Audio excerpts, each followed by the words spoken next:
Hello everyone, welcome to Unacademy let's crack UPSC CSC Hindi. मैं रिंकू सिंह स्वागत करती हूँ आप सब लोगों का।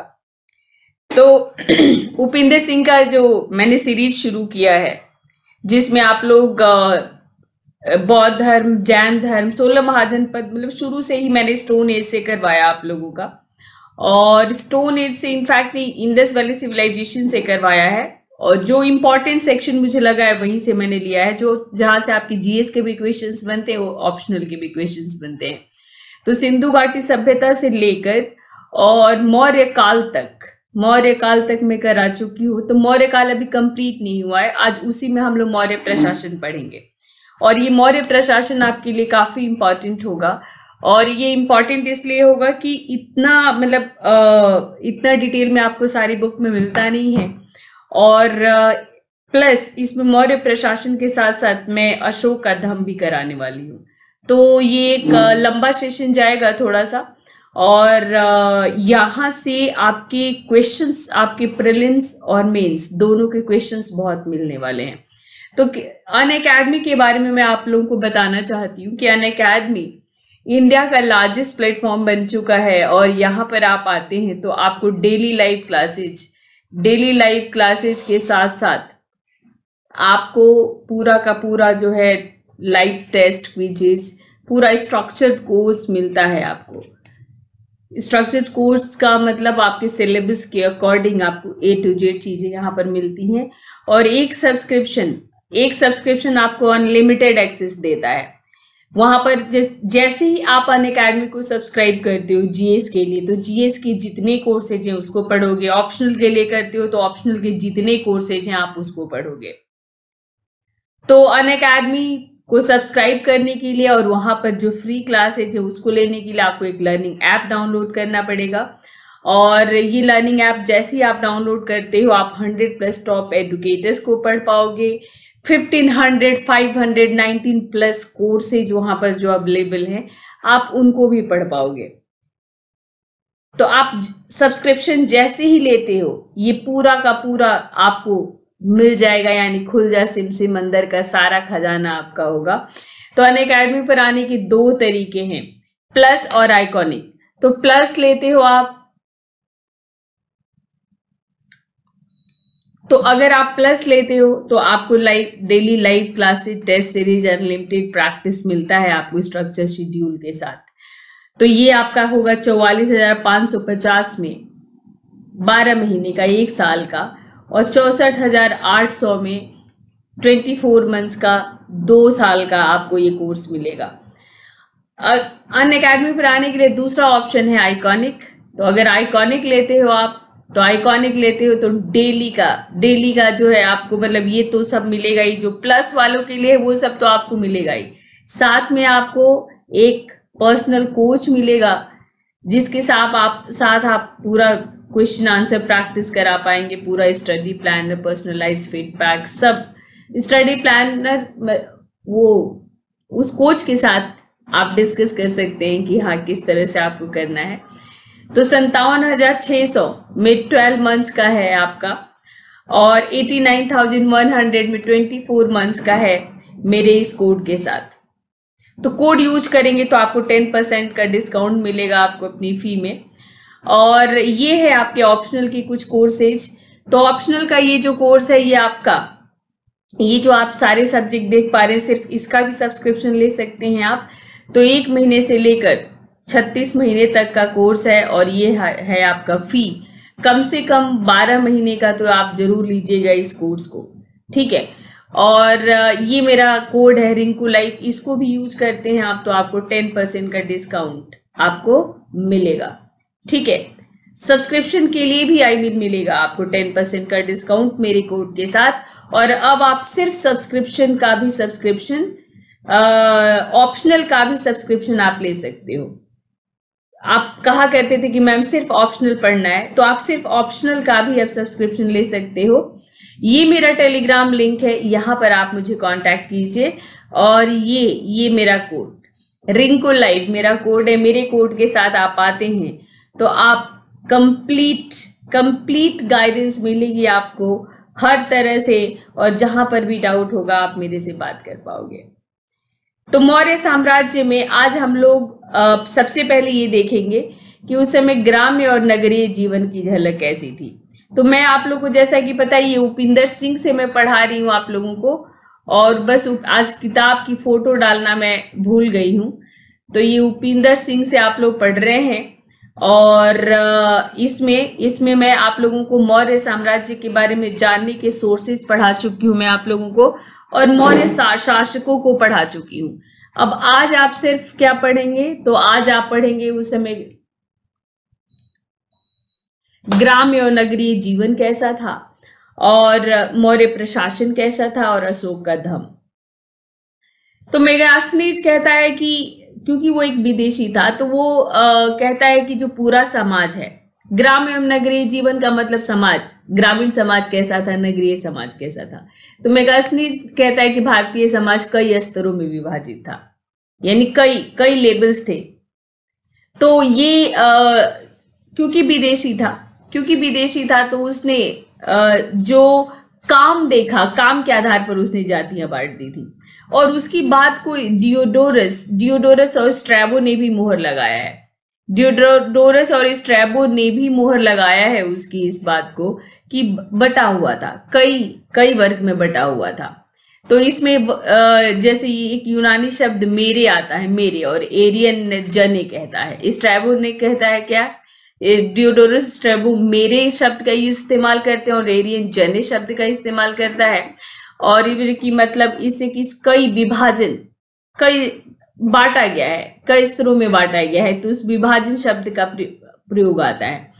तो 7 स्तर की बात तो मेगास्थनीज करता है, 7 स्तर की। तो 7 स्तर में ये तो बहुत कॉमन फैक्ट है, आप सब लोगों को पता होगा। तो वो जो काम देखता है, जैसे दार्शनिकों को एक जाति मान लेता है, खेतीहरों की एक जाति मान लेता है, पशुपालकों की एक जाति मान लेता है, आखेटकों की एक जाति मान लेता है। तो दार्शनिक, खेतीहर, पशुपालक, शिल्पकार, व्यवसायी, सेनानी, कर्मचारी और सभासद, वो कहता है 7 जातियां हैं। तो ये तो हमेशा बहुत कॉमन फैक्ट है, और ये कई छोटे मोटे एग्जाम से लेकर बड़े एग्जाम तक पूछा जाता है। यूपीएससी हालांकि यहाँ से नहीं पूछेगा आपको, क्योंकि ये बहुत कॉमन फैक्ट है, इसलिए प्रीलिम्स में नहीं पूछेगा। पर हाँ, जब भी आप मौर्यकालीन समाज के बारे में लिखेंगे या मेगास्थनीज के यात्रा विवरण का लिखेंगे, तो आपको इसको मेंशन करना पड़ेगा।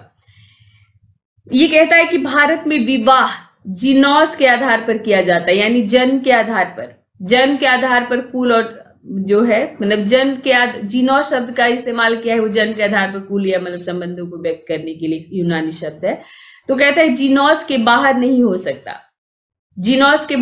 सकता, यानी जिस जाति में आप जन्म लिया है आपने, उससे बाहर आपकी शादी नहीं हो सकती, और अपने समुदाय के अनुसार ही आपको व्यवसाय करना पड़ता है। व्यवसाय भी अपने समुदाय के अनुसार ही आप अपना पाएंगे, अपने समुदाय के अलावा व्यवसाय भी। तो आपने वैदिक काल से ही देखा है ये चीज कि बढ़ई का बेटा बढ़ई बनेगा, सुनार का बेटा सुनार बनेगा। ये उत्तर वैदिक काल से ही निर्धारित हो गया था, होने लग गया था, रिजिड नहीं हुआ था पर हो गया था, और बाद में ये बिल्कुल फिक्स ही हो गया था। तो उसी बात का ये जिक्र करते हैं ये। स्ट्रैबो कहता है कि ब्राह्मण, यानी ब्राह्मणों को ब्राह्मण कहता है, और गार्मनीज यानी ब्राह्मण और श्रमण, इसने 2 भागों में बांटा। स्ट्रैबो ने 2 भागों में समाज को बांटा है, ब्राह्मण और गार्मनीज। वो 2 ही लोगों को देखता है, ब्राह्मणों को देखता है, श्रमणों को देखता है।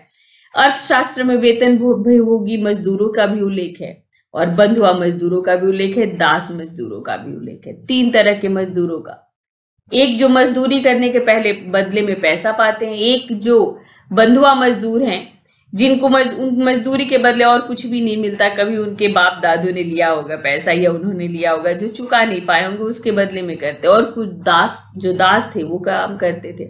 कर्मकार शब्द का प्रयोग मजदूरी के लिए ही किया गया है, उनके लिए किया गया है जिनको मजदूरी के बदले पैसा मिलता था। बाकी मेगास्थनीज कहता है कि भारत में दास प्रथा नहीं है। इस बात की उसने सराहना की है कि भारत में दास प्रथा नहीं है, पर अर्थशास्त्र में जो है दास प्रथा का उल्लेख है, और उसमें दास और अहितक, एक तो दास का भी उल्लेख है, और अहितक, इस शब्द को याद रखिएगा। अहितक जिसने ऋण नहीं चुकाने की स्थिति में स्वयं को गिरवी रखा हुआ है, उनको अहितक कहा गया। वही बंधुआ मजदूरी करते थे। तो जानकारी, विस्तृत जानकारी दी गई है, यानी अगर अर्थशास्त्र में है तो हमें मानना पड़ेगा कि उस समय दास प्रथा था। अब बात करते हैं कि किस तरह साम्राज्य का स्ट्रक्चर, संरचना कैसा था, प्रकृति कैसी थी। तो मौर्य साम्राज्य की प्रकृति केंद्रीकृत मानी जाती है। हालांकि जेरार्ड फुसमैन कहते हैं कि उस समय के भौगोलिक विस्तार को अगर देखो और संचार यातायात की व्यवस्था को देखो तो इतने बड़े साम्राज्य का दक्षिण में, पूरे दक्षिण और सीमांत प्रदेशों तक को इन्होंने जीता था। इतने बड़े साम्राज्य को प्रत्यक्ष नियंत्रित करना, वो भी पाटलिपुत्र से, पॉसिबल नहीं था। पर जैसा कि आप लोग जानते हैं कि इन लोगों ने अपने पूरे प्रांतों को 4-5 भागों में बांटा था और हर प्रांत उस तरफ का नियंत्रण करता था। तो केंद्रीकृत राज्य था, हम इनकार नहीं कर सकते। हाँ, सीमांत प्रदेशों का नियंत्रण उतना नहीं होगा जितना कि सीमा के भीतर प्रदेश थे। और ये सभी की, मौर्य शासन उस समय के सारे राजनीतिक इकाइयों पर नियंत्रण रखता था और इनको स्वायत्तता भी प्राप्त थी। राजनीतिक इकाइयों को एक हद तक स्वायत्तता भी प्राप्त थी, ऑटोनॉमस भी थे, पर सारे ही मतलब वो रखा करता था। तो अशोक ने केवल धर्म प्रसार संबंधी विषय को अपने व्यक्तिगत नियंत्रण में रखा था, नहीं तो उसने सारे अमात्यों को बांट दिए थे। तो कुछ हद तक जो है स्वायत्तता भी प्राप्त थी, कुछ हद तक ये लोग कंट्रोल भी करते थे, लेकिन केंद्रीकृत प्रशासन था। इसमें जैसे क्या था कि एक औपचारिक नियंत्रण रहता था। तो कौटिल्य अपने अर्थशास्त्र में सप्तांग सिद्धांत की बात करते हैं, तो ये आप लोगों ने सुना होगा, हमेशा याद रखिएगा। जब भी प्रशासन लिखेंगे तब भी आप लिखेंगे, आपको सीधा सप्तांग सिद्धांत से भी पूछा जा सकता है और हर एग्जाम में पूछा जाता है। तो राजा, अमात्य, जनपद, दुर्ग, सेना और मित्र, दुर्ग, कोश, सेना और मित्र, हिरार्की है तो ऐसे ही याद रखिएगा। तो राजा, अमात्य, जनपद, राजा, अमात्य, जनपद, दुर्ग, कोश, सेना, मित्र। तो ये इस तरह से राजा, अमात्य, जनपद, दुर्ग, कोश, सेना, मित्र, ये ऐसी लाइन से मैं क्यों कह रही हूँ, क्योंकि ये हिरार्की है, सबको उन्होंने पोजीशन दिया है। तो सबसे पहले राजा आता है, सबसे पहले राजा आता है जो अपनी प्रजा को पिता तुल्य समझता है, प्रजा का विशेष ध्यान रखता है। और उसके बाद आपका जो है मतलब केवल जैसे क्या आप ये कह सकते हैं कि वो कहता है अर्थशास्त्र में कि राजा को असहाय, बच्चे, वृद्ध, बांझ और बांझ यानी महिला, बांझ महिला, विपत्ति में पड़े लोगों को संरक्षण देना चाहिए, वर्णाश्रम व्यवस्था को सुरक्षित रखना चाहिए। राजा का ही ये दायित्व है कि वो इस जो वर्णाश्रम व्यवस्था बना हुआ है उसको टूटने न दे। ये और अशोक के अभिलेखों से भी ये पता चलता है। अशोक अपने अभिलेखों में लिखता है कि पूरी प्रजा मेरे पुत्र समान है, लिखता है वो अपने अभिलेखों में। तो अपनी प्रजा का धरती ही नहीं, स्वर्ग में भी कल्याण को महत्वपूर्ण बताया गया है। और ये शिलालेख संख्या अशोक 1 और 2 में भी आपको दिखेगा। तो राजा को माना प्रजापालक होना चाहिए, प्रजापालक होना चाहिए, ये अर्थशास्त्र में साफ साफ कहा है और मौर्य शासकों ने इसका पालन भी किया था। अशोक अपने सभी जीवों के प्रति अपने ऋणी होने की बात करता है, उनके कल्याण की भी कामना करता है। ये आपको पृथक शिलालेख संख्या 6 में मिले, शिलालेख संख्या 6 में मिलेगा आपका ऋणी होने की बात, और कल्याण की बात जो है पृथक शिलालेख संख्या 2 में। तो पृथक और शिलालेख तो पता है ना आप लोग को, शिलालेख जहां पर 14 लाइनें मिली हैं और जहां पर 14 नहीं मिली, कम मिली है, उन्हें हम पृथक शिलालेख कहते हैं। तो उसने जन कल्याण के लिए सड़कों के किनारे वृक्षारोपण, कूप निर्माण यानी कुएं का निर्माण, मनुष्य पशु के लिए चिकित्सालय, इन सब का प्रयोग उसने मतलब व्यवस्था की और कहा कि धम्म का निर्देश उसने दिया था। तो वो तो धम्म अभी पढ़ेंगे आप आगे। तो सप्तांग सिद्धांत में दूसरी प्रकृति यानी दूसरा जो अंग है वो अमात्य मंत्री का है। तो उस समय एक छोटी सी समिति थी, सलाहकारों की छोटी समिति थी जो मंत्री परिषद कहलाता था, अमात्यों का परिषद कहलाता था। और इसकी चर्चा हमें मिलती है पतंजलि के महाभाष्य में भी मिलती है, अर्थशास्त्र में भी मिलता है कि ऐसी थी। बल्कि मेगास्थनीज भी एक सुम्बोअलाई शब्द का प्रयोग करता है और अशोक की शिलालेख संख्या 3 में भी इसका उल्लेख है। कि यूथ काडर के अधिकारियों को निर्देश देने का कार्य पलीसा या परिसा यानी परिषद करती है। तो युक्त जो अधिकारी थे, ये जो घूम घूम कर कार्य करते थे, इनको जो है एक परिषद जो है इसका वो दिया करती थी। तो सम्राट के का एक सलाहकार समिति थी, जिसमें कई सारे अधिकारी थे, ठीक है, और उनको अलग अलग एक विभाग दिया जाता था। इसका उल्लेख हमें मिलता है। समाहर्ती एक मिलता है, इसका आप ये आप उपिंदर सिंह के हिसाब से पढ़ रहे हैं, आपको आर्य शर्मा में भी समाहर्ता मिलेगा। तो ये आय व्यय का पूरा ब्यौरा रखता था। और सन्निधाता ये कोषाध्यक्ष, जो राजकीय भंडार का प्रधान था, कोषाध्यक्ष होता था बेसिकली। तो ये क्या होता था, ये राजस्व वसूलने वाला अधिकारी समाहर्ता और कोष को का हिसाब रखने वाला अधिकारी सन्निधाता कहलाता था। दौवारिक एक था, जो महल के कर्मचारियों का प्रधान होता था। एक तो कर्मचारी बाहर होते थे, एक महल होते थे, भाई महल की भी देख रेख करनी है, तो जो महल का प्रधान होता था। और इसके बाद जो है आपका महामातों की चर्चा आती है।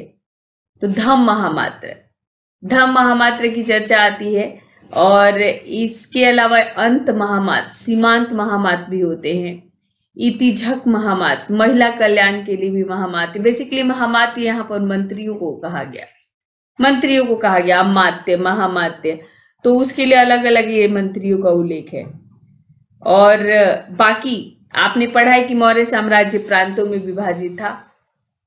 तो दक्षिणी प्रांत स्वर्णगिरी, उत्तरी प्रांत तक्षशिला, पश्चिमी प्रांत उज्जैनी और पूर्वी प्रांत तोसली उड़ीसा में था। ये 4 प्रांत थे। अशोक ने उत्तरापथ, दक्षिणापथ, अवंती और प्राची, एक 4 थे चंद्रगुप्त मौर्य के समय। आप बाकी जगह पढ़ोगे, ये कहती हैं कि ये प्राची का उल्लेख नहीं करती। तो प्राची यानी पाटलिपुत्र। और ये तोसली वाला जो है, ये तोसली वाला अशोक ने जोड़ा था। तो रुद्रदामन के गिरनार अभिलेख से पता चलता है कि चंद्रगुप्त के काल में सौराष्ट्र का राष्ट्रीय गवर्नर पुष्यगुप्त था। उसको ही श्रेय दिया जाता है ये जो बनाने का सुदर्शन जी। और बिंदुसार के शासनकाल में उज्जैनी का राष्ट्रीय गवर्नर अशोक था। विद्रोह हुआ था, अशोक दबाने गया था। इसकी चर्चा हम लोग कई बार सुन चुके हैं। तो रज्जुक अधिकारी का वर्णन आता है। तो रज्जुक अधिकारी की तुलना में जो है एग्नोगाई नामक अधिकारी से किया जा सकती है। मेगास्थनीज अपने यात्रा वृत्तांत में ऐसा एक अधिकारी का उल्लेख करती है। तो रज्जुक मूलतः भू राजस्व से जुड़े अधिकारी थे, जो घूम घूम कर वसूला करते थे। रज्जुक शब्द ही रज्जू से लिया गया है। और रज्जू का मतलब रज्जुक यानी रस्सी, तो रस्सी नापना और राजस्व वसूलना। तो ये रज्जुक बाद में इनको एक और जिम्मेदारी अशोक ने दे दी थी। और वो जिम्मेदारी जो अशोक ने दी थी रज्जुकों को, वो था कि ये लोग ये भी चेक करते थे बाद में कि धम का अशोक के धम का पालन हो रहा है नहीं हो रहा है। और इन रज्जुकों को उसने पुरस्कार एवं दंड देने का अधिकार भी दे दिया था। तो जो लोग धम का पालन करते थे उनको वो पुरस्कृत करते थे, जो नहीं करते थे उनको वो दंडित भी कर सकते थे। तो बाद में ये रज्जुकों को उसने एक ये एडिशनल ड्यूटी दे दी थी, आप ये समझ लीजिए। तो ये रज्जुक अशोक ने नए अधिकारियों की नियुक्ति नहीं की थी, ये पहले से ही चले आ रहे थे। इनको अशोक ने नई जिम्मेदारियां दी थी। कौटिल्य के अर्थशास्त्र में प्रशासनिक संरचना का भी विस्तृत वर्णन मिलता है। जैसा कि आप जानते हैं कि कौटिल्य का अर्थशास्त्र इसी पर आधारित है। किस पर आधारित है? तो कौटिल्य का अर्थशास्त्र आधारित ही है कि राज्य को शासन कैसे करना चाहिए। जैसा कि मैंने आपको पिछले क्लास में बताया था। तो इसमें कौटिल्य ने प्रशासन की पूरी जो है विस्तृत विवरण प्रशासन का दिया है। तो ग्रामीण प्रशासन के विषय में कौटिल्य जो कहता है कि सम्राट को स्थानीय स्तर पर एक अधिकारी, जिसे स्थानीय कहा जाए, नियुक्त करना चाहिए, जो 800 गांवों की देखरेख कर सकते हैं। तो इस तरह से आपको कहीं पर भी और भी कई किताबों में आपको ये मिलता है। ये पूरा किस तरह से ये बटा था। तो ये पहले 800 गांव, फिर 400 गांव, फिर 200 गांव, और फिर 100 गांव है, और फिर 10 गांव है। इस तरह से मिलता है। तो जो 800 गांव था, 800 गांव का स्थानीय कहा गया, 800 गांव की देखरेख करता था। और 400, ठीक है, 400 गांव की जो देखरेख करता था वो द्रोणमुख, ये एक दूसरी प्रशासनिक इकाई, द्रोणमुख, 400 गांव का प्रशासन करने वाला। करवाटिका 200 गांव के प्रशासन का, और जो संग्रहण ये 10 गांव का। तो स्थानिक एक जो प्रशासनिक अधिकारी था, उसके अधिकार क्षेत्र में स्थानिक नामक प्रशासनिक इकाई थी। तो ये द्रोणमुख याद रखना, स्थानिक, ठीक है, ये स्थानीय, द्रोणमुख, करवाटिका, संग्रहण। और जनपद की अगर बात करते हैं तो जो है मतलब जो स्थानिक अधिकारी की अभी हम लोग बात कर रहे थे, तो उसकी तुलना हम लोग जनपद से, जिले या जनपद से कर सकते हैं आज का। तो सप्तांग सिद्धांत की तीसरी प्रकृति जनपद है। तो पहला राजा देखा आपने, दूसरा अमात्य, तीसरा जनपद।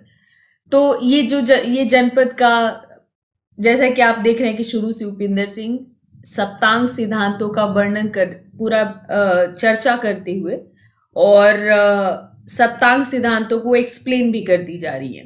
तो जैसे कभी कभी अगर आपको ये भी पूछा जाता है, जैसे एक बार ऑप्शनल में पूछा गया है, जैसे पिछले 5 सालों में, उसके पहले भी पूछा है कि पिछले 5 सालों की बात करूँ तो ये पूछा गया है कि सप्तांग सिद्धांत का विस्तृत विवरण दे, या सप्तांग सिद्धांत, चाणक्य के सप्तांग सिद्धांत का वर्णन करें।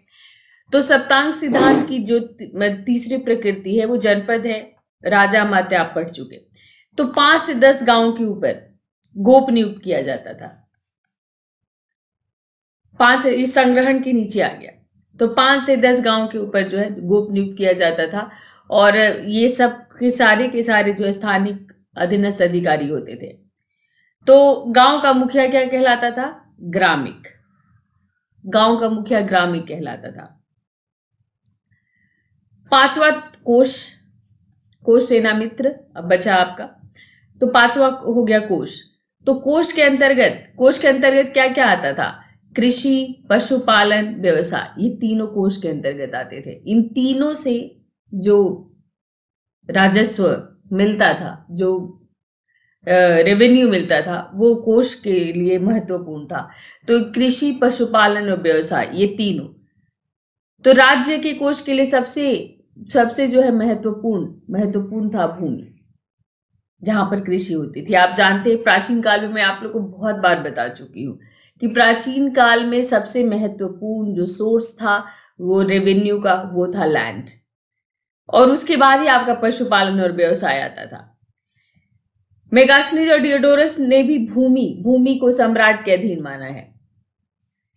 राज्य की जितनी भूमि होती थी वो सम्राट के अधीन होती थी, और सम्राट उस पर जो जोतते थे उनसे वो कर लेता था। और कुछ निजी स्वामित्व वाली भूमि भी होती थी, जिसको आप मध्यकाल में खालिसा भूमि पढ़ते हैं। तो इस तरह की निजी स्वामित्व वाली भूमि होती थी, जिस पर राज्य के सीधा देख रेख में खेती की जाती थी, उसको सीता भूमि कहते थे। और जिसके देख रेख में भूमि होती थी उसको सीताध्यक्ष कहते थे। तो ये भी नोट कर लेना, सीता भूमि और सीताध्यक्ष। अर्धवटैया पर भी भूमि दी जाती थी, ठीक है, जिसको मतलब अर्धास्तिक कहलाता था ये। और एक होता था स्ववीर्योजियो किसान, जो अपनी सेवा के बदले 1/4 या 1/5वां भाग कुल उपज का रख लेते थे और बाकी देते थे। तो दूसरे का ये आपका ठीक उसी तरह से हो गया कि जैसे पाही कास्ट किसान होते थे, मुजरियार किसान होते थे, तो आपके पास अपना लैंड नहीं है तो आपने किसी और का लैंड लिया, किसी और की भूमि ली, उसको जोता और फिर उस पर आपने 1/4 रखा और बाकी आपने स्वामी को दे दिया। तो ये वैसे जो अपनी सेवा के बदले यानी जो कृषि के बदले ले लेते थे। और अर्ध बटैया भी चलता था, यानी जो भी उपज है उसका आधा आधा बांट लिया हमने। स्ट्रैबो भी चर्चा करता है इसकी, क्योंकि ऐसे किसानों को मिस्थॉस का मतलब हुआ भाड़ा, तो मिस्थॉस नामक कर देना पड़ता था और अपनी उपज का 1/4 भाग सम्राट को देना पड़ता था। स्ट्रैबो उल्लेख करता है। तो उस वैसे फिर आपका अध्यक्ष हो गया, लेखाकार, गोप, स्थानीय, घोड़े, महाती के प्रशिक्षक, इन सबको भूमि दान दी जाती थी। अर्थशास्त्र में इन सबके लिए भूमि दान की भी व्यवस्था की गई है। और बाकी आप लोगों ने ये पढ़ा ही है, यहाँ से तो क्वेश्चन भी आ चुका है कि बराबर और नागार्जुनी पहाड़ियों पर आजीविकों के लिए गुफाएं बनवाकर दान में दिया था अशोक ने। तो ब्राह्मण श्रमणों को दान दिया जाता था। पहली बार किसी क्षेत्र में कृषि करना या उसका बसाना ये राज्य का प्रमुख कार्य होता था। जैसे मान लो कोई भूमि बंजर पड़ी है, तो कोई भूमि बंजर पड़ी है तो अब उस भूमि उसको खेती लायक बनाना, वहां पर लोगों को बसाना, ये प्रमुख कार्य था। भाई राजस्व कहाँ से आएगा? तो राजस्व आएगा खेतों से। जब कृषक कृषि करेगा तो वो राजस्व देगा। तो अब ऐसे क्षेत्र का ज्यादा से ज्यादा ऐसे क्षेत्रों का बढ़ोतरी, ऐसे क्षेत्र बनाना ये राज्य का कार्य था। तो राज्य कृषि लायक भूमि का विकास करता था, लोगों को वहां पर बसाता था और उसके बाद जब लोग वहां पर खेती करना शुरू कर देते थे तो वहां से वो राजस्व वसूलता था। अर्थशास्त्र में ऐसे कार्य को शून्य निवेश की संज्ञा दी गई है।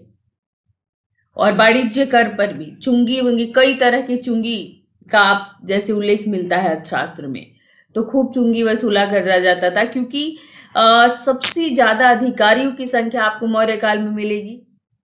केंद्रीकृत प्रणाली था तो अधिकारियों की भी जरूरत थी, तो इनको वेतन भी देना था, तो इनको रेवेन्यू की बहुत ज्यादा आवश्यकता पड़ती थी, राजस्व की आवश्यकता ज्यादा पड़ती थी। तो कर बहुत लिए जाते थे। तो कई तरह के वाणिज्य करों का भी उल्लेख मिलता है। तो पण्याध्यक्ष याद रखना, पण्याध्यक्ष जैसे पर्ण एक मुद्रा आप लोग सुनते हैं तो ऐसा लगता है मुझे कि वहीं से शब्द निकाला गया है। तो जो पण्याध्यक्ष था वो पूरा वाणिज्य पर नियंत्रण रखता था। आप आज की डेट में सेल टैक्स ऑफिसर कह सकते हैं। तो ये पूरा का पूरा नियंत्रण रखता था और वस्तुओं की पूरा क्रय विक्रय, पूरा जो वाणिज्य चलता था उस पर। तो ये बाजार पर जो नियंत्रण रखने वाला अधिकारी था, ये तो पूरा का क्रय विक्रय सब हो गया। मार्केट पर, बाजार पर जो नियंत्रण अधिकारी रखता था उसको संस्थाध्यक्ष कहते थे। संस्थाध्यक्ष सिक्कों पर कितने सिक्के छापे जाएंगे, मुद्रा, जैसे आज के डेट में आपकी आरबीआई करती है, तो मुद्रा पर जो नियंत्रण रखता था वो रूपदर्शक, उस अधिकारी को रूपदर्शक कहते थे। और जो माप तौल का देखरेख करता था उसको पौत्वाध्यक्ष कहते थे। माप तौल का जैसे मानक बना रहे कि भाई एक केजी है तो उसमें आपका 100 ग्राम चढ़ना चाहिए, तो उससे कम नहीं हो, तो ये सब कुछ जो देखरेख करता था वो पौत्वाध्यक्ष कहलाता था। इन सभी अधिकारियों का नाम आप नोट करते चले जाएंगे तो आपके लिए बेहतर रहेगा। सप्तांग राज्य के अंतर्गत दुर्ग चौथा तत्व था। दुर्ग जो है चौथा तत्व था। तो दुर्ग बेसिकली दुर्ग का महत्व यही होता था कि राजा अपनी सेना के साथ, अपने मंत्रियों के साथ वो दुर्ग में ही निवास करता था। और दुर्ग में निवास करने का, दुर्ग मतलब कि किले बंद एक जगह, और इसका मेन कारण ये होता था कि कोई भी डायरेक्ट सीधे तौर पर आक्रमण न कर सके राज्य के ऊपर, तो वो दुर्ग में रहता था। दुर्ग इसलिए महत्वपूर्ण था और दुर्ग का अधिकारी अंतपाल कहलाता था। अंतपाल तो मतलब काफी सारे, जैसे दुर्गों के विषय में काफी विस्तृत दर्शन इन्होंने प्रस्तुत किया हुआ है। तो दुर्ग आप समझ गए, किला। तो इसकी रक्षा इसमें सेना रहती थी, चारों तरफ पहरा रहता था। अश्व सेना, पैदल सेना, रथ सेना, हस्ती सेना, ये चार मुख्य सेनाएं थी। ये सेना भी रहती थी। ये सेना भी दुर्ग के भीतर ही रहता था और इसने एक अच्छे सैन्य संरचना की कल्पना की है चाणक्य ने। और सेना का भरण पोषण राज्य के द्वारा किया जाता था। पत्याध्यक्ष, रथाध्यक्ष, अश्वाध्यक्ष, हस्त्याध्यक्ष, ये 4 सैन्य टुकड़ियों के अधिकारी कहलाते थे। ठीक है, तो इसमें आपका पत्याध्यक्ष पैदल सेना, रथाध्यक्ष रथ की है, अश्वाध्यक्ष घुड़सवार सेना, हस्त्याध्यक्ष हस्ती सेना। तो ये मतलब जैसे ये 4 प्रमुख सैन्य टुकड़ियां, ये उनके अध्यक्ष। और मेगास्थनीज कहता है कि 6 समितियां, जैसे वो 6 समितियां प्रशासन का कार्य करती थी, वैसे ये 6 समितियां जो है सैन्य प्रशासन का भी कार्य करती थी। वो 6 ऐसे 2 समितियों का वर्णन करता है मेगास्थनीज। जैसे आपने 6 समितियां पाटलिपुत्र के प्रशासन का सुना है, वैसे सेना का भी। तो ये कहता है कि 6 समितियां करती थी। तो पैदल सेना, रथ सेना, अश्व सेना, हस्ती सेना के अतिरिक्त नौसेना और ये सैन्य यातायात से जुड़ी एक विशेष टुकड़ी का भी उल्लेख किया है मेगास्थनीज ने। उसके अंदर नौसेना भी थी मौर्यों के पास। और जब सेना कहीं कूच करती थी तो वो किस रास्ते से जाएगी, कैसे जाएगी, मतलब ये सारे काम भी वो सैन्य यातायात से संबंधित ये सभी व्यवस्था देखता था। तो ऐसे भी एक विशेष टुकड़ी का उल्लेख किया है मेगास्थनीज ने। लेकिन कौटिल्य नौसेना की बात नहीं करते हैं। छठी प्रकृति जो है राज्य की है वो है दंड राज्य की छठी प्रकृति है। तो जो दंड जो है मतलब आप ये कह सकते हैं कि इसको न्याय शक्ति या न्याय व्यवस्था से आप इसको जोड़ सकते हैं। और न्यायिक प्रशासन पर भी विस्तृत चर्चा मिलता है अर्थशास्त्र में। तो धर्मस्थ और प्रदिष्टि 2 तरह के अधिकारियों की चर्चा मिलती है। उपिंदर सिंह यहाँ पर साफ साफ नहीं कहती हैं कि जो है मतलब धर्मस्थ जो था वो सिविल का था और प्रतिष्ठित जो था वो क्रिमिनल था। ठीक है, मतलब ज्यादातर किताबों में आता है कि धर्मस्थ सिविल मामले देखता था और जो प्रतिष्ठित था वो जो है आपके चोरी डकैती से संबंधित मामले, फौजदारी मामले देखता था। पर यहाँ पर ये इसका वो नहीं कहती हैं। लेकिन हाँ, ये आप ऐसे ही मान के चलिए कि 2 तरह के न्यायाधीशों का, 2 तरह के न्यायालय का उल्लेख मिलता है। तो धर्मस्थीय दीवानी मामले और प्रदिष्टि आपके फौजदारी मामलों को देखता था, यानी क्रिमिनल मामलों को देखता था। और काफी गंभीरता से कौटिल्य लेते हैं इसको। और कौटिल्य ये भी चर्चा करते हैं कि दंड जो था वो सबके लिए समान नहीं था। ये वर्ण के आधार पर दिया जाता था, यानी ब्राह्मणों को सबसे बड़ा अपराध है तो भी ब्राह्मणों को सबसे कम दंड दिया जाएगा, और अगर वो शूद्र है और छोटा अपराध भी है तो उसको ज्यादा दंड दिया जाएगा। तो वर्ण के आधार पर दंड की प्रकृति भी बटी हुई थी।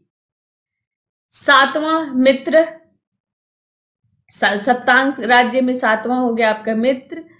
तो मित्र का उन्होंने मतलब ये एक तरह से आप ये कह लीजिए कि पड़ोसी राज्यों के साथ आपका संबंध, पड़ोसी राज्यों के साथ आपका संबंध कैसा है।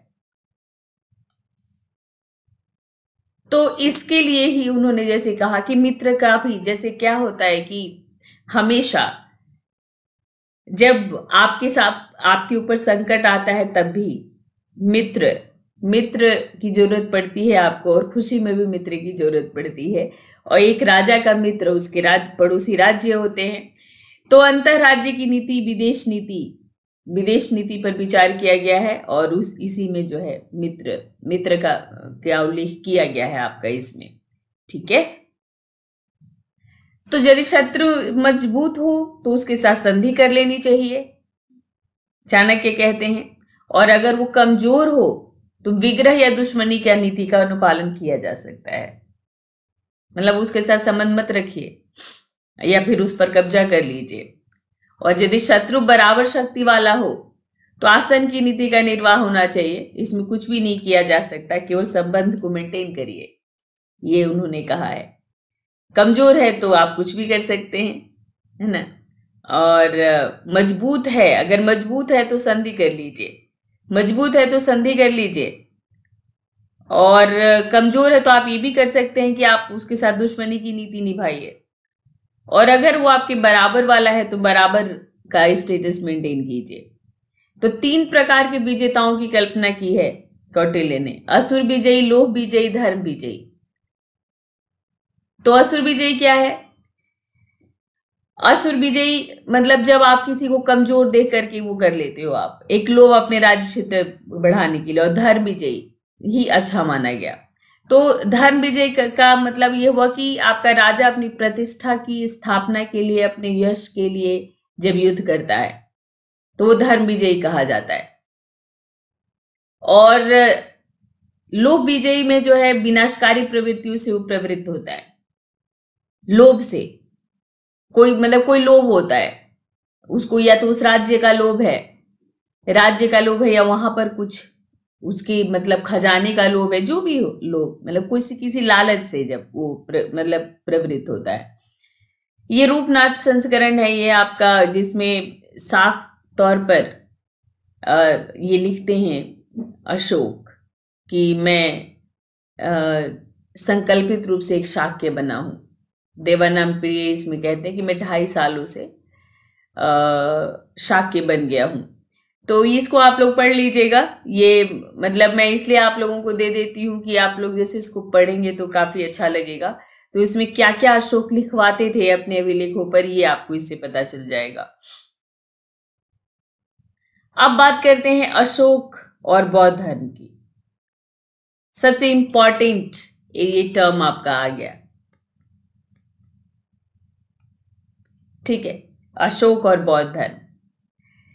तो बौद्ध परंपरा कहता है कि अशोक एक महान सम्राट था और वो एक बौद्ध उपासक भी था।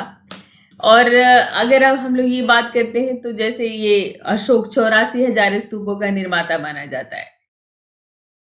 तो कई किताबें कहती है कि 84,000। तो अशोक ने मतलब बुद्ध की स्मृति पर पुनः जो है आप ये कह लीजिए कि वितरण कराता है और मतलब स्तूपों की स्थापना का श्रेय जाता है स्मृतियों, क्योंकि स्मृतियों पर ही स्तूप बनता है। स्तूप का मतलब ये है कि बुद्ध के अवशेषों पर बना हुआ भवन। तो बुद्ध की स्मृतियों को एक तरह से वो जगह जगह पर बांटता है और उस पर वो बनाता है स्मारक को। तो अशोक लघु शिलालेख संख्या में अशोक का कथन है कि 2-2.5 साल से। तो वही रूपनाथ में ये मिलता है कि वो 2-2.5 साल से वो बौद्ध का मतलब उपासक जीवन जी रहा था और उसके बाद वो बौद्ध धर्म स्वीकार कर लेता है। तो ये जो है ये केवल लघु शिलालेख 3 लघु शिलालेख समझ गए, जहां पर पूरे 14 लाइनें नहीं मिलती हैं। मतलब अशोक ने जो पत्थर पर, पिछले क्लास में मैं सारे शिलालेख बता चुकी हूं आप लोगों को। तो जो पूरे जो है एक पत्थर पर जो 1 से लेकर 14 तक की लाइनें मिलती हैं तो उसको हम 14 शिलालेख कहते हैं। और जहां ये 14 लाइनें नहीं मिलती उसे लघु शिलालेख कहते हैं। तो आपका लघु शिलालेख या पृथक शिलालेख कह देते हैं। तो इसमें जो बैराट या भाबरू राजस्थान से ये जो प्राप्त हुआ, इसमें अशोक संघ का अभिवादन करता है और वो कहता है कि मतलब वो संघ से जुड़ चुका है। वो साफ साफ अभिव्यक्त करता है, भिक्षु भिक्षुणियों सामान्य उपासकों से आग्रह करता है कि आप बौद्ध धर्म से जुड़िए और इसके 6 साहित्य को जरूर पढ़िए। तो महावंश दीपवंश कहते हैं कि अशोक ने बौद्ध धर्म को अपने भतीजे निग्रोध के प्रभाव में स्वीकार किया और 7 वर्ष की आयु में बौद्ध भिक्षु बन गया था, निग्रोध बन गया था। निग्रोध 7 वर्ष की आयु में ही बौद्ध भिक्षु बन गया था। उसी ने अशोक को बौद्ध धर्म की दीक्षा दी। दिव्यावदान जिसका समर्थन ह्वेनसांग भी करता है, वो कहता है कि अशोक ने एक समुद्र नाम के व्यापारी से भिक्षु बने हुए व्यक्ति के प्रभाव में, मतलब उससे प्रभाव में वो भिक्षु बना। तो ये सब कहानियां हैं कि जो बौद्ध धर्म ज्यादातर बढ़ा चढ़ा करके ये बताते हैं कि अशोक ने बौद्ध धर्म कैसे अपनाया। सबसे मान्य यही है कि उसने कलिंग वॉर के बाद, कलिंग युद्ध के बाद उसने बौद्ध धर्म अपनाया था। तो रुमिनदेई शिलालेख जो कि नेपाल में है, रुमिनदेई निगलीवा नेपाल में है। तो इसने मतलब पता चलता है कि अशोक ने अपने राज्याभिषेक के 20 वर्षों बाद लुम्बिनी की यात्रा की, 20 वर्षों बाद। तो यहाँ पर ये अशोक ने कलिंग की लड़ाई अपने शासन के 8वें वर्ष में किया था, ये साफ साफ लिखा हुआ आता है। और 20 वर्ष बाद उसने लुम्बिनी का किया था। तो शासन के 20वें वर्ष और शासन के 8वें वर्ष, तो इस तरह से अशोक का वो शुरू होता है कलिंग का। आप मतलब अगर 8वां वर्ष अगर हम लोग देखते हैं तो उसका 261, क्योंकि 269 बीसी आपका उसका जो है कोरोनेशन है, राज्याभिषेक। तो अगर 8वें वर्ष कलिंग वॉर करता है तो ये 261 बीसी आपका निकल के आता है, 8वें वर्ष। तो इसी में आपका 12 साल जब और घटाओगे तो फिर लुम्बिनी वाला डेट निकल जाता है। ठीक है। तो अशोक ने पाटलिपुत्र में एक बौद्ध संगीति का भी आयोजन किया था। आपको पता है तीसरी बौद्ध संगीति थी, ये मोगलीपुत्तिस ने इसकी अध्यक्षता की थी। और इस संगीति का मुख्य उद्देश्य रहा कि वो बौद्ध संघ से जुड़े कुछ जैसे अस्वीकार व्यवहार था उससे बौद्ध संघ को मुक्त करा सके। तो आप लोगों को मैं बौद्ध धर्म में पढ़ा चुकी हूं कि महासांघिक उस समय कुछ स्थाविर और महासांघिक में बढ़ चुका था। द्वितीय बौद्ध संगीति में ही बौद्ध धर्म स्थाविर एवं महासांघिक। तो कुछ ऐसे विनय पिटक में जो संघ के नियम दिए गए थे उन नियमों पर ही विवाद था। तीसरी बौद्ध संगीति का आयोजन इसीलिए इसने किया था अशोक ने कि ये जो आपस का जो ये भेद है, ये जो आपस का भेद है उसको वो खत्म कर सके, उसको खत्म कर दे वो। तो पहली बौद्ध संगीति राजगीर में हुई, पहली राजगीर में हुई थी जो बुद्ध की मृत्यु के दूसरे बुद्ध की मृत्यु के 100 साल बाद, और तीसरी अभी अशोक ने बुलाई थी। ठीक है। तो इस तरह से चौथी कनिष्क बुलाएगा कुंडलवन में। तो ये इन सब की चर्चा क्यों की गई है कि अगर अशोक बौद्ध, कुछ लोग कहते हैं कि अशोक बौद्ध नहीं था, तो अगर अशोक बौद्ध नहीं था तो फिर वो क्यों वरीड था कि संघ में फूट न पड़े, संघ में एकता कायम रहे, उसके लिए उसने बौद्ध संगीति बुलाई। लुम्बिनी की उसने यात्रा क्यों की, अपने को शाक्य क्यों कहता है, भाब्रू शिलालेख में वो क्यों कहता है कि आप बौद्ध धर्म से जुड़िए। तो ये सारे ये इस तरफ ही इशारा करते हैं कि अशोक एक बौद्ध था। तो जब भी ऐसा कोई प्रश्न आएगा तो आप इन सब बातों का चर्चा करेंगे कि अशोक एक बौद्ध था। अब बात करते हैं अशोक के धम्म की। तो ये आपके लिए मतलब जीएस में भी पूछा जाता है, ऑप्शनल में भी पूछा जाता है, जीएस में यानी मेंस में भी और प्रीलिम्स में भी। तो ये बहुत ही इंपॉर्टेंट है। अभी 2020 में भी ये यहां से प्रश्न आ चुका है आपका।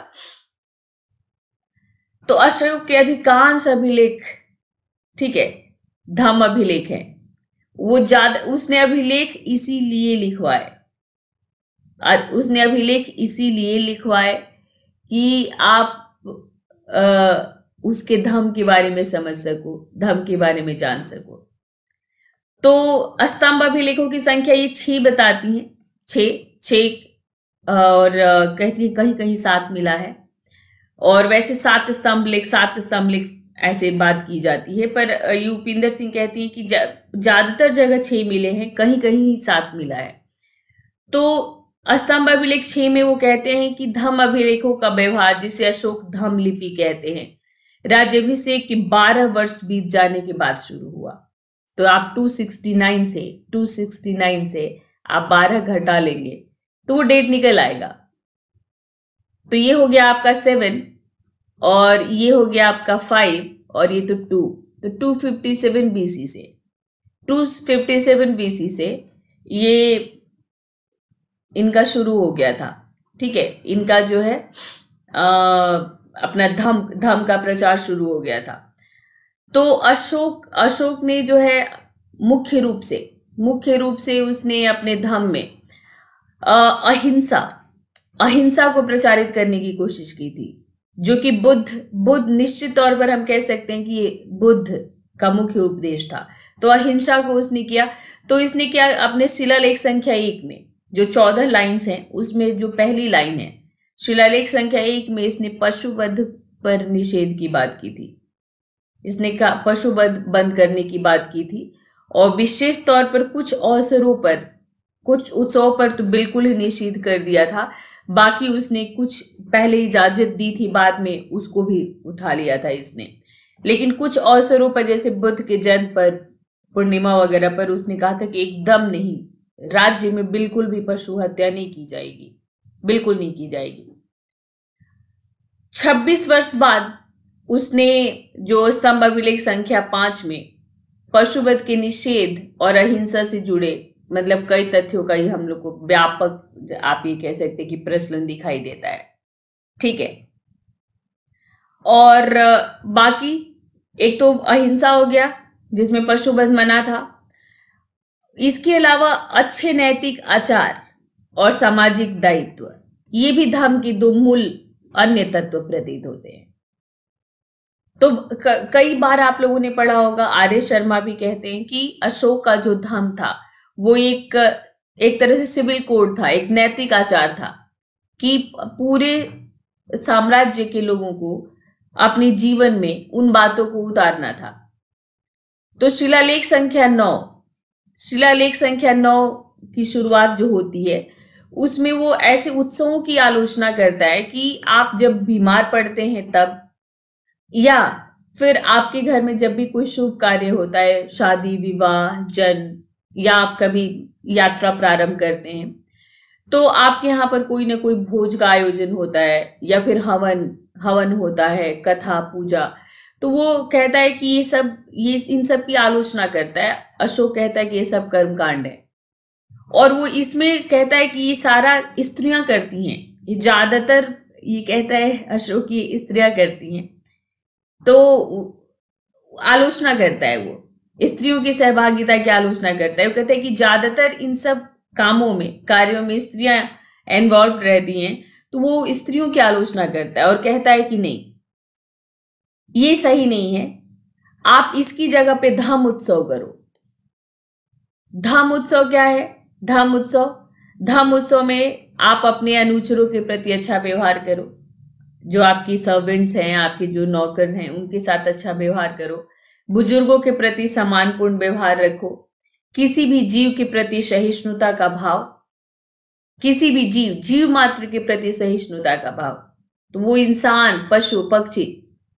तो इसकी जगह पर आप जो उत्सव कर जाते हो, कथा, पूजा, पाठ, हवन, यज्ञ, इसकी जगह पर आप धम्म उत्सव करो। और धम्म उत्सव शिलालेख संख्या 9, याद रखिए, धम्म उत्सव, शिलालेख संख्या 9 धम्म उत्सव। और धम्म उत्सव में अशोक कहता है कि ये सब हवन, पूजा, पाठ कराने की जगह आप अपने नौकरों के साथ अच्छा व्यवहार करो, बुजुर्गों के साथ अच्छा व्यवहार करो, आप जीव मात्र के प्रति दया भाव रखो, अहिंसा का भाव रखो, सहिष्णुता का भाव रखो, ब्राह्मणों श्रमणों को दान दो। शिलालेख संख्या 11 में वो धम्म दान को सर्वोत्तम दान बताता है। तो धम्म दान क्या है? शिलालेख संख्या 9 धम्म उत्सव, शिलालेख संख्या 11 धम्म दान। तो धम्म दान क्या है? तो इसमें भी वही कहता है वो कि अपने दासों के साथ, अपने दास जिनको भृत्य भी कहते हैं, इनके साथ अच्छा व्यवहार करो। माता पिता के प्रति आज्ञाकारिता का भाव रखो, उनकी बात को मानो। मित्रों के साथ, संबंधियों के साथ, ब्राह्मणों के साथ, श्रमणों के साथ, सबके साथ उदार रहो, और सभी प्राणियों के साथ अहिंसा का भाव रखो। शिलालेख संख्या 2 में वो कहता है कि धर्म की निर्वहन में पाप का समावेश एकदम 0 है, नगण्य है बिल्कुल। और इस धर्म में जो है सहिष्णुता है, सहानुभूति है, सूचिता है, सत्यपरायणता है, और इसमें इन सभी भावों का इसमें समावेश है। तो वो कहता है कि ये मतलब धर्म क्या है, तो धर्म में ये सब बताता है। 12 में वो कहता है शिलालेख संख्या, जो कि इस बार 2020 में यही पूछा गया है आपसे, ये आपकी क्लास 6 की एनसीईआरटी में भी है। क्लास 12th के एनसीईआरटी में भी दिया हुआ था। तो ये किस शिलालेख में है? ये 12 में है। शिलालेख संख्या 12 में है कि दूसरे के संप्रदायों की आलोचना बिल्कुल भी नहीं करना चाहिए, और नहीं सिर्फ अपने धर्म को बढ़ाने के लिए, सिर्फ अपने धर्म को विशेष बढ़ावा देने का प्रयास करना चाहिए। तो दूसरे के धर्म की आलोचना नहीं। धर्म आपको पता है, धर्म का ही प्राकृत रूप, वही धर्म कहा जाता है। तो क्योंकि बार बार धर्म लिखा हुआ इसलिए आप धर्म कहते हैं। तो अपने धर्म को अच्छा और दूसरे धर्म की आलोचना नहीं करना चाहिए, ना ही अपने धर्म के प्रति विशेष बढ़ावा देने का प्रयास करना चाहिए। इससे आप अपने धर्म को और नुकसान पहुंचाते हो। तो आप दूसरे संप्रदायों को समझने का प्रयास करें और उनका सम्मान करें।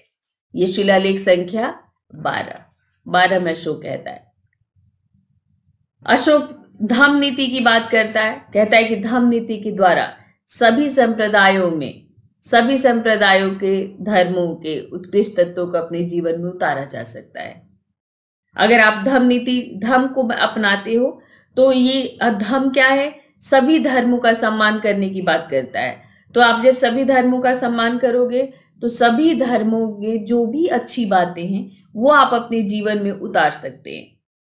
तो इस धम्म नीति की बात अशोक करता है। शिलालेख संख्या 6 में वो धर्म के आदर्शों की बात करता है, उद्देश्यों की बात करता है अशोक। तो इसमें वो इस धर्म के अंतर्गत जन कल्याण के साथ साथ सभी जीवों के प्रति अपनी ऋण की चर्चा करता है। जैसे आपको कहा जाता है ना कि आपके ऊपर मातृ ऋण होता है, पितृ ऋण होता है, जिसको आप उनकी सेवा करके ही आप चुका सकते हैं ताउम्र। तो उसी तरह से ये अशोक कहता है कि प्रजा के प्रति वो ऋणी है। अपने शिलालेख संख्या 6 में कहता है कि प्रजा के प्रति वो ऋणी है। तो अशोक की शिलालेख संख्या 2 में वो अपने धर्म के विषय में कुछ और महत्वपूर्ण बातों की चर्चा करता है। जैसे वो कहता है कि उसने बहुत तरह के फल फूल कंदमूल लगाए, आयुर्वेदिक औषधियों को लगाया, उसने कुएं खुदवाए। तो ये सब किसके लिए? प्रजा के लिए। तो उसने जनता का कल्याण, अशोक ने अपने धर्म में जनता के कल्याण की बात की, जंतुओं की चिकित्सा की बात की और उनकी सुरक्षा की भी बात की। तो उसने सबके लिए ही बात किया। अशोक ने, आप देख पा रहे हैं कि जीव जंतु मनुष्य सबके लिए ही अशोक अपने दायित्व की बात करता है। और स्तंभ संख्या 7 में पिलर एडिक्ट नंबर 7 में ये अपने कहता है कि पड़ोसी राज्यों में भी इसने अपने धर्म के प्रचार प्रसार किया, उसमें वो बात कहता है।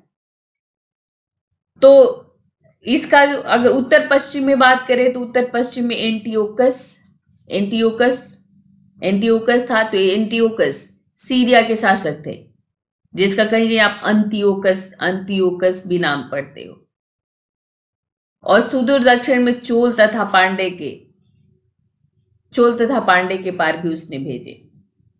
तो वो वैचारिक स्तर पर, व्यवहारिक स्तर पर ये अपने धर्म का पालन कर रहा था, वैचारिक स्तर पर भी कर रहा था, यानी बिल्कुल धर्म के आदर्शों को जीवन में उतार चुका था, वैसा ही व्यवहार भी कर रहा था, वही सोचता भी था।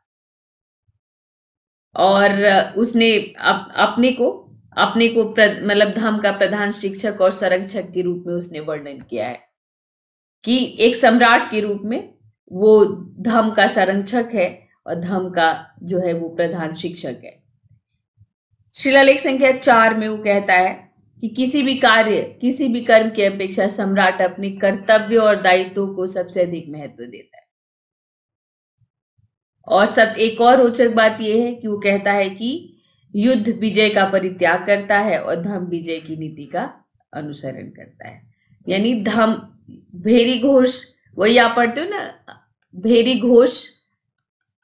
घोष की जगह धम्म घोष, यानी युद्ध में जो भेरी बजती है, युद्ध की जो भेरी बजती है उसकी जगह पर धम्म। तो यानी युद्ध नीति की छोड़कर ये धम्म नीति के द्वारा ये मतलब लोगों के साथ अपना संबंध बनाता है, और ये चारों दिशाओं पर नियंत्रण रखता है ये, जिसमें हिंसा या दंड नहीं है, पर फिर भी वो अपने पूरे साम्राज्य पर नियंत्रण रखता है और पड़ोसी राज्यों पर भी अपना प्रभाव स्थापित करता है। तो ये इसको जैसे वो कहता है कि मतलब युद्ध अभियानों की जगह उसने क्या किया है, धम्म यात्राएं की हैं। तो युद्ध की आलोचना करता है, अशोक युद्ध की आलोचना करता है और कहता है कि इससे सभी को हानि होती है, सभी को दुख पहुंचता है। जो बुरे लोग होते हैं वो तो मारे ही जाते हैं, जो अच्छे लोग होते हैं वो भी मारे जाते हैं। और जब युद्ध में किसी न किसी का पति, भाई, पुत्र मारा जाता है और उससे उनको भी पीड़ा पहुंचती है जिनकी कोई गलती नहीं है, तो इसलिए वो युद्ध की आलोचना करता है। और जो उसने धम्म विजय की नीति की शुरुआत करता है, वो उसमें यवन, यानी जो यूनानियों को यवन कहा गया था, कंबोज आपने महाजनपद पढ़ा है, नाभको, नाभ पंक्तियों, आंध्र भोजक, पितनिक, ये सब ये यहाँ के थे भारत के भीतर, जिसमें चोल, पांडे, पुलिंद, इन सभी के राज्यों पर वो अपना प्रभाव स्थापित करता है। एंटियोकस टू सीरिया शासक, टॉलमी रोम, फिलाडेल्फस मिस्र, और उत्तरी अफ्रीका के साइरिन राज्य और मैसिडोनिया के एंटीगोनस के साथ उसने अपना संबंध बनाया था। और इसके अलावा एपिरस और कोरिंथ के अलेक्जेंडर को भी उसने अपने धर्म से प्रभावित किया था। वो चर्चा अपने शिलालेखों में इसकी चर्चा करता है अशोक। तो स्तंभ लेख 6 में कहा गया है कि अशोक ने अपने राज्याभिषेक के 13 वर्ष बाद धम्म लिपि को उत्कीर्ण कराने का प्रचलन किया था। तो ऐसा मतलब इससे 13 शासन की 13 राज्याभिषेक के 13 वर्ष बाद क्यों शुरू किया, तो इसके पीछे लोग मानते हैं कि लोग पढ़ना लिखना कम जानते होंगे, तो उसने मौखिक प्रचार प्रसार कराया होगा। और ये स्तंभ लेख उसकी सीधा है कि वो अपनी प्रजा से संवाद करता था, और देवानाम प्रियदर्शी से उसने शुरुआत की, ये तो आप जानते ही हैं। और धम्म के उसके लिए जो हमने अभी बात की, धम्म के प्रचार के लिए कुमार, युक्त, ये युक्त कहीं कहीं ये आप लोग युक्त पढ़ते हो, कुमार, युक्त, रजुक, महामात, अंत महामात, पुलिसिनी, ये परिषद के सदस्यों के द्वारा वो मौखिक रूप से प्रचारित करवाया जाता था।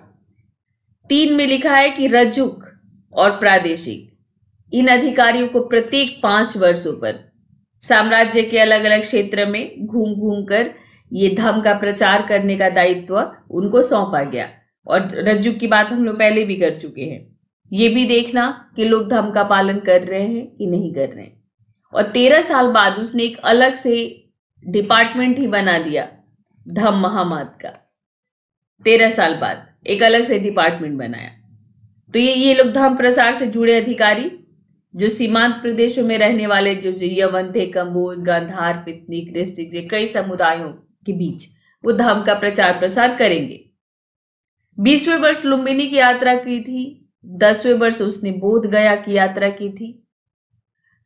तो इसको धम्म यात्रा का नाम देता है। इसके पहले राजकीय मतलब विलासिता यात्राएं हुआ करती थी। राजा शिकार पर जा रहे हैं, अपने मनोरंजन के लिए वो हंटिंग करते हैं, साथ में नाचने गाने वालों का दल जा रहा है, मतलब वो एक तरह से आज की डेट में जैसे आप टूरिज्म के लिए जाते हो, तो ठीक उसी तरह से था। तो उसकी जगह पर अशोक ने धम्म यात्राएं की, यानी बुद्ध से जुड़े हुए जो जगह थे वहां पर अशोक जाता है, वहां पर अशोक यात्रा करता है, देखता है उन स्थानों को। और लुम्बिनी में तो अशोक ने वहां पर जाकर टैक्स को भी कम कर दिया था, 1/8 कर दिया था नाम मात्र का। और धम्म यात्राओं में ब्राह्मणों श्रमणों से मिलना जुलना होता था, उनको दान देना, आम जनता से मिलता था, उनको सोना इत्यादि वगैरह दान देता था, ग्रामीण क्षेत्र में लोगों से मिलता था, उनके दुख दर्द को सुनता था, धम्म के बारे में उनको बताता था, धम्म से जुड़ी हुई जो उनकी जिज्ञासा होती थी उनको शांत करता था। तो धम्म यात्रा से ये सब लाभ मिलता था उसको। तो इसने कहा कि सबसे अच्छा है धम्म यात्रा। किसी भी कर्म से ज्यादा, किसी भी और उससे ज्यादा आपको सुख की प्राप्ति किससे होगी? धम्म यात्रा से होगी। तो उसने कहा था धम्म यात्रा करने के लिए। और बाकी उसने जो है ग्रीक लिपि के अभिलेखों में इसने जो है यूसेबिया का प्रयोग किया था धर्म के स्थान पर। और आरामीक लिपि में उसने किस्त यानी सत्य और दात इसका प्रयोग किया था। धर्म शब्द का इस्तेमाल नहीं किया था अपने ग्रीक अभिलेखों में। और ये मतलब पवित्र शब्द का इस्तेमाल किया था, यूसेबिया कहते हैं उसको। और जो आर्मेइक अभिलेख थे उसमें किसत किया और दात। ठीक है। रोमिला थापर के आलोचना करती हैं अशोक का, और वो कहती हैं कि उसने धर्म, अशोक का जो धर्म है वो धर्म से प्रेरित न होकर साम्राज्यवादी दृष्टिकोण से प्रेरित था, और उसने अपने पूरे विस्तृत साम्राज्य को एक सूत्र में बांधने के लिए उसने धर्म को आधार बनाया।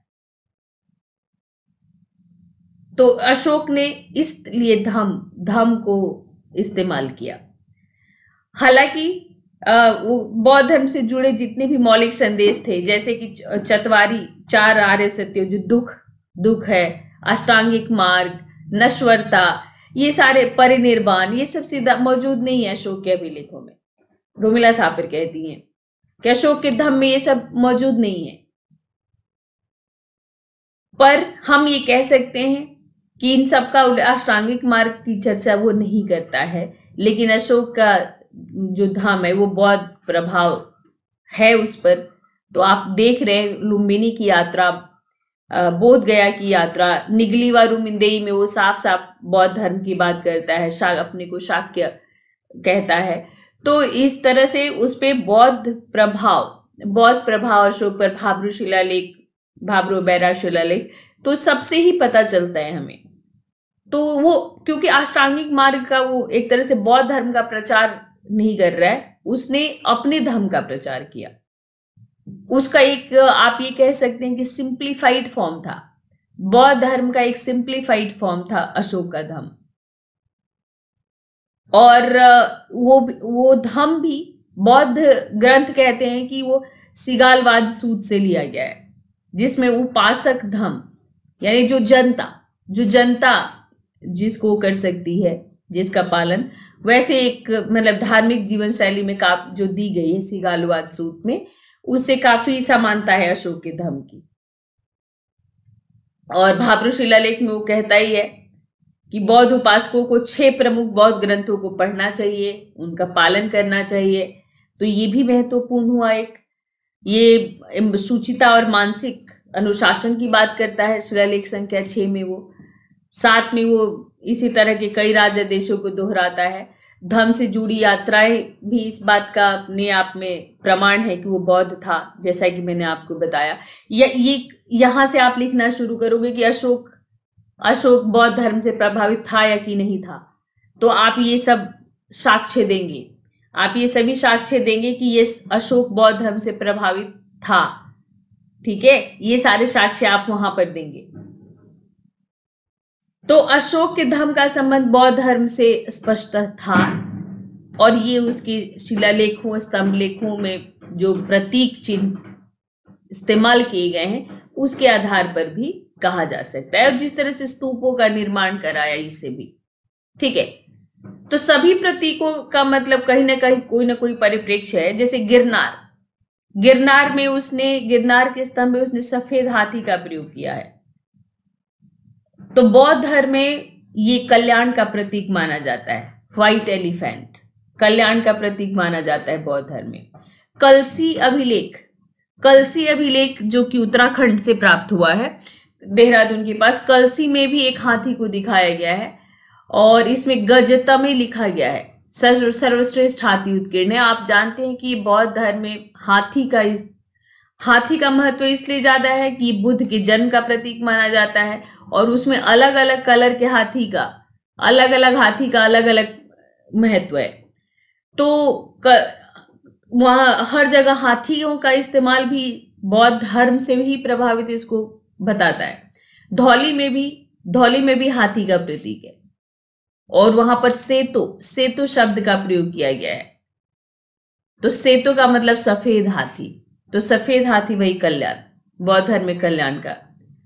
तो मतलब एक तरह से सफेद हाथी बौद्ध धर्म में संभावित बुद्ध को दिखाता है कि बुद्ध फिर आएंगे। जैसे आप हिंदुइज्म में कहते हो ना कि फिर ईश्वर अवतार लेंगे और पाप का नाश करेंगे जब पाप बहुत बढ़ जाएगा। तो उसी तरह से बौद्ध धर्म में भी एक बिलीफ है कि बुद्ध फिर से आएंगे। और इस बार बुद्ध जब गर्भ में आएंगे तो जो है मतलब पता चल जाएगा हाथी से ही, क्योंकि जब बुद्ध गर्भ में आए तो वे सफेद हाथी के रूप में प्रवेशित हुए थे। गर्भ में वो सफेद हाथी के रूप में। महामाया का स्वप्न आप लोग बार बार देखते हैं ना, बौद्ध जो आर्किटेक्चर्स हैं, तो उसमें रानी महामाया का स्वप्न बार बार चित्रित किया गया है दीवारों पर। तो महामाया के स्वप्न में उन्होंने यही देखा था कि हाथी प्रवेश कर रहा है उनके गर्भ में, तो वही से ही प्रतीक बना है ये। तो 12 शिलालेख संख्या 12 में स्पष्ट रूप से कहता है कि सभी संप्रदाय तथा धर्मों का सम्मान करना चाहिए, न कि केवल अपने धर्म का। तो वो सभी धर्मों को देता है। जैसे बराबर की पहाड़ियों में उसने आजीवक संप्रदाय के लोगों को गुफाएं दी थी। हिंदुइज्म में भी वो मतलब हिंदू धर्म का भी उतना ही हो रहा था, हालांकि बौद्ध धर्म का प्रभाव उस समय ज्यादा था। तो ये 5वां शिलालेख है, ये आपका दिल्ली तोपरा स्तंभ में वो बताता है कि किनको जो है किन जीवों को बिल्कुल नहीं मार सकते हैं, किन जीवों को मार सकते हैं, कब नहीं जलाना चाहिए, ये सारा इसमें चर्चा है। कभी कभी यहाँ से भी क्वेश्चन आता है, पढ़ लीजिएगा। 13वां शिलालेख शाहबाजगढ़ी जो कि पाकिस्तान में है, तो शाहबाजगढ़ी के बारे में ये दिया हुआ है। और शरेकुना जो कि ग्रीक आर्मेई का भी लेख है, ये 2 भाषा में है। ये अफगानिस्तान में ये अभी पहला अभिलेख है जो 2 भाषा में है। ग्रीक में भी लिखा गया है और आर्मेइक में ही, एक ही इंस्क्रिप्शन को 2 भाषा में लिखा गया है। तो उसके बारे में आपका ये दिया हुआ है कि जो मछुआरे थे भाई, मछुआरों का काम क्या था? मछली मारना और मारकर उसे बेचना और अपना जीवन यापन करना। जो बहेलिए थे भाई, वो पक्षियों को मारते थे, बेचते थे, उन्होंने भी कृषि करना शुरू कर दिया। इसमें चर्चा है शरीकुना अभिलेख में। तो चलिए फिर जाने से पहले मैं आपको बता दूं कि 2021-22 के लिए मेरा बैच शुरू हो गया है और ये 25 तारीख से जीएस बैच चल रहा है। 25 तारीख से इतिहास का एक नया बैच शुरू हो रहा है। इतिहास का एक नया बैच शुरू हो रहा है और ये आप अपने को जल्दी से एनरोल्ड करा लीजिए अपना। और जीएस बैच जो है सभी पेपर का रहेगा, ये चल रहा है ये मेरा। और एनसीईआरटी से शुरू करके स्टैंडर्ड बुक्स को बेस बनाकर मुख्य परीक्षा को ध्यान में रखते हुए पहले चैप्टर पढ़ाती हूँ, फिर नोट्स बनवाती हूँ। तो ये चैप्टर पहले पढ़ेंगे आप, फिर नोट्स बनाएंगे, नोट्स में खुद चेक करूंगी आपका, और आंसर राइटिंग प्रैक्टिस साथ साथ चल रहा है चैप्टर वाइज, बिल्कुल साथ साथ आंसर राइटिंग प्रैक्टिस चल रहा है। आप यहाँ पर आप मुझे कांटेक्ट कर सकते हैं। रिंकू लाइव मेरा कोड है। आप मेरे कोड के साथ आते हैं तो आपका पूरा का पूरा नोट्स रेडी होगा, आंसर राइटिंग प्रैक्टिस होगा और किस पोर्शन को कितना इम्पोर्टेंस देना है उसके हिसाब से आप पढ़ेंगे। हिस्ट्री सोशियोलॉजी ऑप्शनल बैच में पढ़ाती हूँ, दोनों का ही नया बैच शुरू करने जा रही हूँ। रिंकू लाइव मेरा कोड है।